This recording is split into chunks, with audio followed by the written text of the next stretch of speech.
des violences conjugales?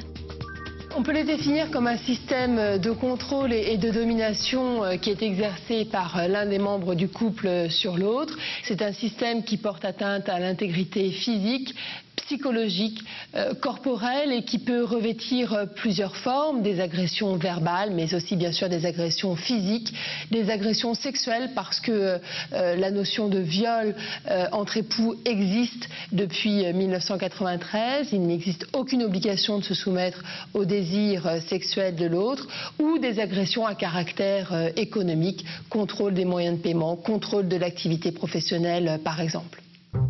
Que doit faire une victime de violences conjugales?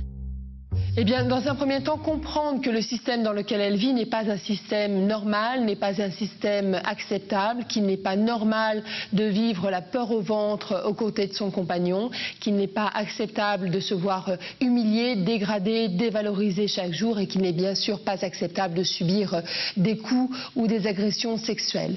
Une fois que cette prise de conscience est faite, et ça peut être long et compliqué, en parler autour de soi, à sa famille, à ses amis. Mais si on est isolé, eh bien, en parler à son médecin, à son assistante sociale de secteur, à son employeur peut-être, et puis après aux institutions, aux associations de défense des femmes, à la police dès lors que l'on décide de porter plainte. Savoir aussi qu'il existe un numéro national, le 3919, qui n'apparaît pas sur le relevé des factures téléphoniques et que l'on peut joindre tous les jours de 8h à 22h et que cet appel est gratuit.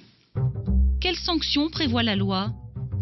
La loi prévoit toujours des sanctions plus importantes pour les auteurs de violences conjugales. À titre d'exemple, si ces violences ont entraîné une incapacité temporaire de travail supérieure à 8 jours, eh bien, la peine encourue maximale, c'est 5 ans d'emprisonnement et 75 000 € d'amende au lieu de 3 ans d'emprisonnement pour ce genre de violence. Le procureur de la République, pour un primo-délinquant, peut privilégier des compositions pénales ou des médiations pénales dont l'objectif sera tout à la fois de mettre la victime à l'abri de la violence de son conjoint, mais aussi de faire travailler celui-ci sur une prise de conscience de ce qu'il a transgressé un interdit par le biais de groupes de parole ou d'injonctions thérapeutiques.